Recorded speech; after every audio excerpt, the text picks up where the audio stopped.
All right, the time is 4:30 and we will call this meeting of the Skagit Public Utility District Board of Commissioners to order for November 28th. Ask that you join me in the Pledge of Allegiance.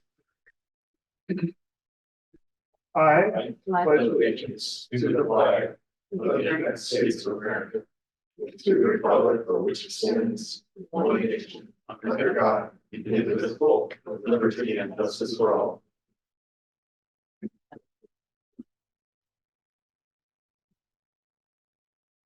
All right, so at this time, I would look for a motion to approve the consent agenda items 1 through 4. Somebody. Second. Motion and a second. All in favor signify by saying aye. Aye. Opposed?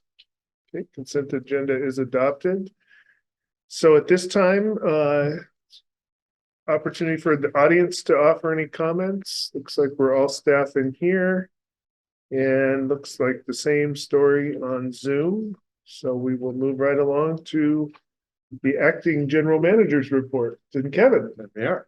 Well, good evening, commissioners. Good evening. Got a few items on here. I'll kind of run through them quickly. We continue to make good progress on our new campus replacement project. The first vertical steel package was delivered and set. And these columns are encased in concrete. And at their footing, they contribute significantly to structural integrity during a seismic event. And the foundation and footings of walls have been poured, and the contractor has been stripping the forms and backfilling this week. And then by the end of this week, they anticipate pouring the concrete subfloor. And this will be the slab in which the finished floor will be built. So it's moving along. If you've seen it out there a little bit, you guys see it in the sunset as you come up. So we take drone videos about once or twice a week, so we get to see the process going. So it's pretty cool what's going up. And then, as you know, that we've had numerous Badger meter registers where the batteries have failed, requiring our meter technicians to open each meter box and manually collect a reading along their routes. Fortunately, we've just received a shipment of about 3,000 5/8" meters, so which will help us address this issue. We still have another about 11,000 units that are on order, which we expect delivery of about 1,000 units per month starting in April. So, however, this latest shipment will get us, tide us over and get us through. So that's really good news. And then there's a reminder that the employee holiday party is this Saturday at Sean O'Donnell's. I think a couple of you guys going. Starting at 5. Right now we've got 66 people who are RSVP'd. So it should be a good time to mingle. And there's a white elephant gift exchange. That's always a hoot. So that should be fun. And then last, there is a regular meeting scheduled for December 26th. And we don't have any really new business, and most of the staff will be out. So I'd like to recommend that we cancel that meeting. So I toss that to you guys to. Everybody fine with that? Do we need an official motion to cancel? I believe we do. I would entertain a motion then to cancel December 26th. I motion we cancel December 26th meeting. Second. Motion a second, all in favor? Aye. Aye. All right. Thank you, commissioners. That's all I have for the general managers or the acting general managers report. So I'll turn that back over to you, Joe. All right. So at this time, we are, I think, Jay, are you presenting on this one? This is a resolution 2302-23 approving a floating holiday for employees who are members of the district safety committee. Good evening, commissioners. Nick, is this working? Okay. Yeah, so this resolution is intended to give our safety committee members, of which we have 6 that are volunteer employee representative, to serve on the committee. Normally they serve 1-year terms, and they can extend those terms voluntarily every year. And so far in the 5 years I've been here, all of our members have been volunteer, but they do a lot of work outside the scope of their normal duties. And right now they're averaging about 10 to 12 hours, depending on the year, every quarter, actually, putting together things like our safety plans, reviewing doing incident reviews, things like that really lend itself to the success of our programs. So we needed to think of a way that we could try to encourage even more volunteerism and continue to encourage that kind of success from the program. And George, myself, Kathy, and some other people came together and thought a floating holiday sounded like a great idea for those that have served a year in the committee. So that the resolution in front of you is what we put together, and I'd like to see if I can get you guys to vote and actually take that for action. I have quite a few questions, Yes, just about, because every city Mhm. has a different structure in which they do their safety committees. Mhm. Some they'll do paid, the meetings are paid. And the reps are nominated by their peers or by their supervisors. So historically, what time are the meetings usually held? And is that equal opportunity for anyone to volunteer? So like, say somebody who's at the plant versus metering versus, so just trying to get a lay of the land. So we have a minimum every quarter we have a meeting. And those regular meetings are actually pre-scheduled very well in advance. We hold them usually the second Tuesday at 7:15 of every third month. And they're well attended. We usually don't have a meeting if we can't call quorum, and a quorum is a minimum of 4 out of 6 of the voting members. And we have excellent participation from all the members that are in that group. And are they equally distributed throughout each department? Yes, I'm sorry, I didn't pick up on that. Okay. Yes, they are. Yeah, they represent all the major functional departments within the district. Okay. And not this board in particular, but I've sat in on quite a few boards and safety committee, and not necessarily everyone has the same skill set. So maybe something that's being addressed, one person, the workload is more so on than other people. So a 10 hours just across the board, I feel is not necessarily equitable on an annual basis. I more so either, my opinion, is paid meetings or comp time accrued. Not that I don't think that it should be paid, because it's a great service to the PUD. I just having the experience I have on previous boards, that the incentive to have across the board 10 hours for everyone may not necessarily be the best fit. So the 10 hours is actually what we've calculated each of the members have contributed. It's not necessarily what we're asking for in return. I didn't know if I might have fumbled that one a little bit. So if we were to sign this tonight, what is the verbiage of how it would be carried out? An 8-hour floating holiday added to the person's, it's added to their leave balance after serving a full year on the committee. And their attendance being a minimum of this many, I mean. They have to, I think active participation is, it's one spot that we didn't really look at in the verbiage of the resolution. But it is spelled out in our safety committee, SPMP, that active participation is required of the committee. So those duties are spelled out to each one of the members before they volunteer, before they're nominated, and before they're voted into the body. Well, I completely support people being compensated and having, time, but I just, from experience, feel that maybe it being worded in a very clear fashion of, up to this many hours based on participation and hours documented or something like that, would be something I'd like to see. Okay. We do keep our meeting minutes. And that also is a capture of our attendance and participation for all of our members and their contributions to the actual work of the committee itself. Would you like to see some of the attendance for that? Not necessarily. Okay. It's more so just how it's worded to ensure that is covered, like that minimum in order to gain this 8 hours. Your minimum amount of attendance is X, Y, or Z. Because you don't want, in my opinion, I don't want to see people that are disincentivized from giving more, right? So maybe if you are taking on a project within the safety committee or being assigned a project outside of necessarily the meeting, because I'm sure that there's reviews and projects for reviewing, I don't know, not a great example, but there's probably things outside of the safety committee that would also be time consuming, not just the meeting itself, that people volunteer for as well. So those people not to be disincentivized to actually volunteer for those types of assignments. Correct. An example of one that we have done is our annual shakeout drills. Every member of the committee actually participates as a floor warden for that. And the drill itself only takes a few minutes to actually go through, but it takes a few hours of preparation for all of us to kind of put our heads together and figure out what we're going to be doing and where. Absolutely. And the scope of the actual drill itself. So that's an example. And they do several things like that over the course of the year too. And the participation's very even across the board. So including our field personnel. So it's worked out quite well. So, okay, Yeah, mine Thank you for is the just comments. an equity within incentives. That's more, understand. Yeah. Okay. Any other questions, Jay?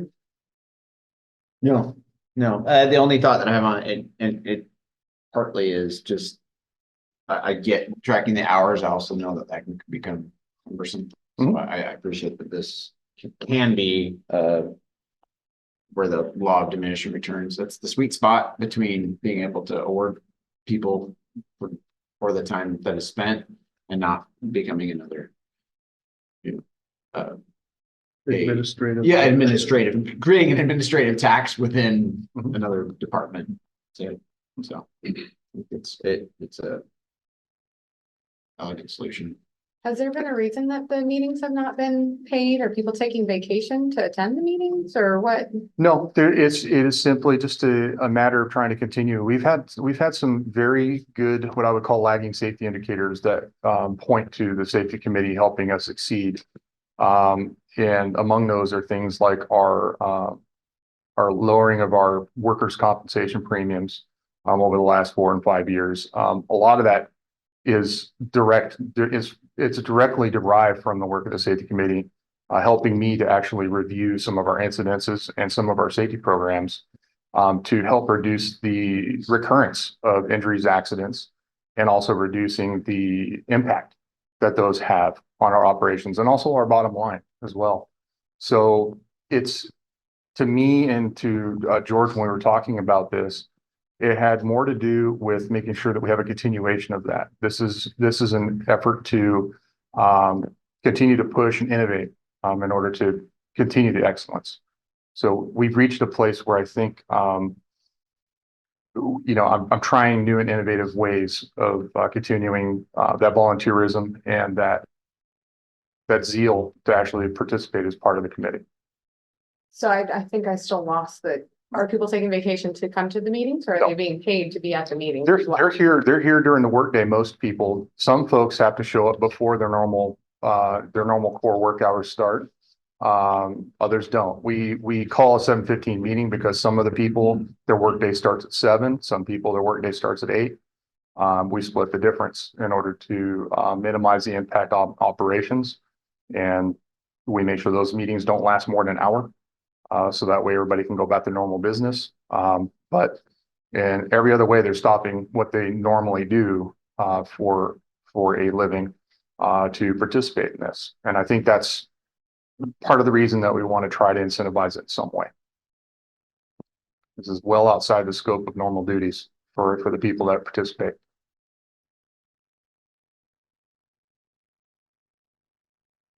Questions? I do appreciate the comments from everybody. Thank you. My understanding is the board would like us to tweak this resolution and come back with a little bit more defined language around the time commitment. Is that correct? Or Timer tracking? I would, because you're saying it's at the end of the year, correct? Like at the end of the year, it's evaluated and then you receive essentially your. So I would just say just maybe something in there that just says, as long as you've met the hour requirement drawn out in the safety Okay. committee manual or whatever it is. So a little bit finer than the 1 year of service. Yeah, Okay. that you've served in this for a year, but also you've attended and you've met Mhm. the attendance requirements that you've actively participated. Okay. Not to say that the members aren't actively participating, but it adds that check for equity. Okay. So, So we'll come back to you with a revised resolution, a draft resolution. thank for you. And I agree. Safety committee is very, very important. I've had experiences where one person is Mhm. doing a lot of work. We don't have that and we don't suffer that problem here, but I understand where you're coming from. That's good to hear. Okay. Thank you. Wonderful. Thank All you. right. Thank you, commissioners. Appreciate your time. Thanks, Jake. All right, next up, Mark with the Judy water treatment plant engine generator replacement design services contract. Yeah, so the existing generator up at the water treatment plant is just perfectly sized right now. So I don't think we can turn on another light bulb without having to shut something else down in order to get the LEM up and running. So this project has been on our radar for quite a while since we did the water treatment plant condition assessment. Generator was part of that. We looked at a bunch of different treatment scenarios and generator sizing. This is significantly larger than the existing generator, and part of that is just because we have to size it for the number of connections. And going back through the condition or the assessment, preliminary assessment, they were erring closer to the 1250 kW and not the 1500 kW generator. So the design would be completed this year, and then we would begin bidding it at the end of 2024. When I say this year, I mean 2024. So we would design it in 2024, bid it toward the end of 2024, and then be full on in construction in 2025. Yes. And so what we're anticipating mostly is a system a lot like the city of Anacortes has for their water treatment plant, except 1/3 the size of that. And so it really consists of building concrete pads, structural pads, and then these generators are the generator and the attenuation and the controls are in these kind of packaged containers that get delivered, and all the electrical is run. So there's less specific generator work, more civil construction for the pad. The home for the old generator, we haven't really decided yet whether that would be auctioned off or if we can repurpose it maybe for the new building or at some other facility where we could use a backup generator that doesn't need to run as frequently. Questions of Mark? I do have a question. You answered one of them is what's Okay. going to happen with the old one. Yeah.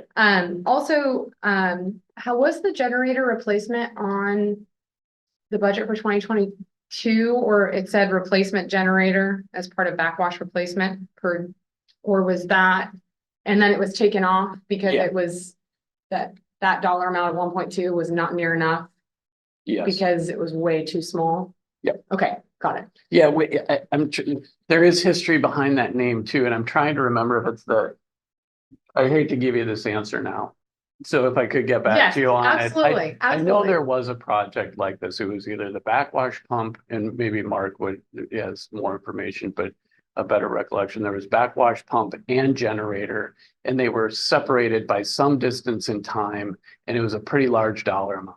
And we thought to ourselves, this doesn't really make sense, because originally we were going to revamp the electrical room and everything at the old raw water pump station, and then do the generator. And so we separated these things in time, and it wasn't clear as to what we were doing. So we went back, we looked at the budget for them, we gave them two separate names and their own entity now. Good, I like that. Yeah. Well, that's confusing. Yeah. You don't know how much you're spending on one versus the other.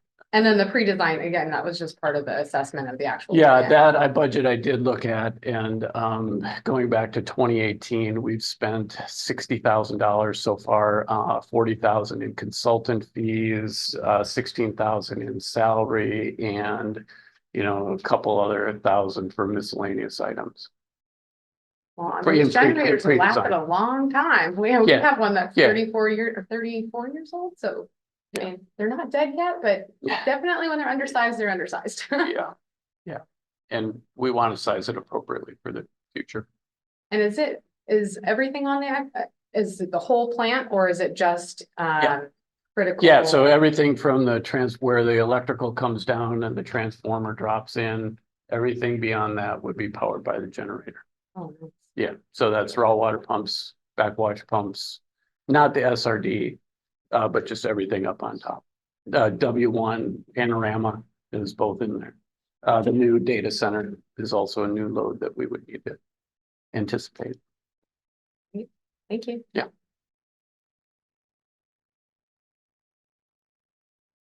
So what's your pleasure on the contract with RH2 Engineering?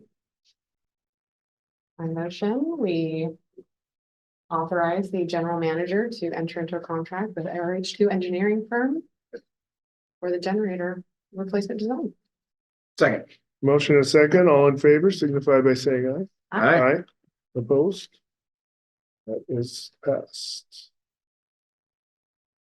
And next up is to award the Skagit Country Club Pipeline Replacement Project bid. Yeah, so this one, just part of our scheduled pipe replacement program. Originally, we wanted to get this constructed in 2023, this year. We got, there was a little conflicting information on the chip seal late into the project. It kind of drug on to the middle of summer, and then we just delayed it to wait for a better bidding climate.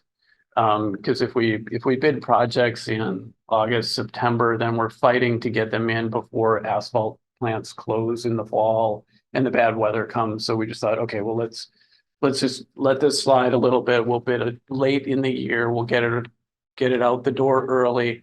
And then it gives contractors something to work on over the winter.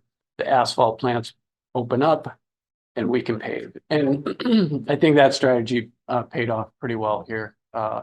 We got our engineer's estimate was 3.3 million, and we got a bid of 2.5. Surprisingly, our bid wasn't horrible. I think we were in there. I think what's more striking about the results of this bid is the number of bidders on it, and where they're coming from. And that says a lot about the current climate. So we are pushing to get other projects out, both from a timeline standpoint and a financial standpoint. We would like to get out from a timing standpoint. We need to get out SR9 and SR20 fish passage relocations. We're just about ready to go out to bid on those. And the same with the West Mount Vernon project that'll be out next. So those will all be out before January. Before the end of June. Okay. Well, this is a great example. I mean, 16 bids. That's fabulous. Really, yeah. Very happy with that. What's your pleasure on the contract? Well, I move that we authorize the general manager to enter into a contract with Santana Trucking and Excavating, the amount of $2,548,066.72 for construction of said project. And I second. Motion and second, all in favor, signify by saying aye. Aye. Thank you. Opposed? All right. Looks like next we have a couple of informational items in there. Any commissioner comments this evening? No. All right, so with that, we will recess into executive session for RCW 42.30.110 for a cybersecurity briefing. Estimated time 20 to 30 minutes with no action after, I'm assuming. And we will turn that. We'll reconvene at 5:24 p.m.